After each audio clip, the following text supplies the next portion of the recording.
नागपूरच्या जरीपटका परिसरात 11 वर्षाच्या मुलीशी इंस्टाग्रामवर अश्लील chatting, video call recording, upload आणि धर्मांतर आणि लग्नासाठी दबाव टाकण्यात आलाय।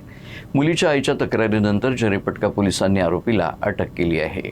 जरीपटका पोलीस ठाण्याच्या हद्दीत एका 11 वर्षाच्या मुलीशी इंस्टाग्रामवर कथित अश्लील संभाषण केल्याचं प्रकरण समोर आलं आहे। संबंधित मुलगी 6व्या वर्गात शिक्षण घेत असून तिच्या मैत्रिणीच्या माध्यमातून तिला एक इंस्टाग्राम आयडी मिळाला होता। त्यानंतर ती आरोपीच्या संपर्कात आली। इंस्टाग्रामवर चॅटिंगच्या दरम्यान मुलीशी अश्लील संभाषण करण्यात आलं, तसंच धर्मासंदर्भात चर्चा करून तिच्यावर लग्नासाठी दबाव टाकण्यात आला। मुलीच्या आईनं तिचं इंस्टाग्राम अकाउंट तपासलं असता चॅटिंग आणि व्हिडिओ कॉलचं रेकॉर्डिंग समोर आलं आहे। हे व्हिडिओ कॉलचं रेकॉर्डिंग इंस्टाग्रामवर अपलोड केल्याचाही आरोप करण्यात आला आहे। याशिवाय दुसऱ्या इंस्टाग्राम अकाउंटवरूनही मुलीला अश्लील भाषेत मेसेजेस आणि अश्लील रील्स पाठवण्याचं तक्रारीत नमूद करण्यात आलं आहे। मुलीच्या नावानं बनावट इंस्टाग्राम अकाउंट तयार करून त्यावर धार्मिक पोस्ट टाकल्याचाही आरोप आहे।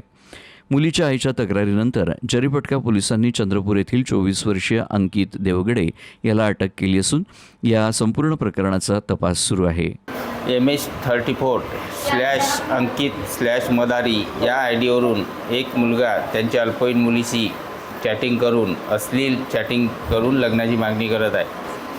अशा माहितीवरून पोलीस स्टेशन जरीपटका येथे 578/26 कलम 78/79 BNS सहकलम 12 पोस्को सहकलम 67B IT ॲक्ट अन्वये दाखल आहे। सदर गुन्ह्याच्या तांत्रिक तपासात आरोपी नामे अंकित संपत देवगडे वय 26 वर्षे राहणार सिटी माध्यमिक विद्यालयाच्या मागे बाबूपेठ चंद्रपूर हा निष्पन्न झाल्याने त्याला आज रोजी सदर गुन्ह्यात अटक करून सदर गुन्ह्याचा अधिक तपास सुरू आहे।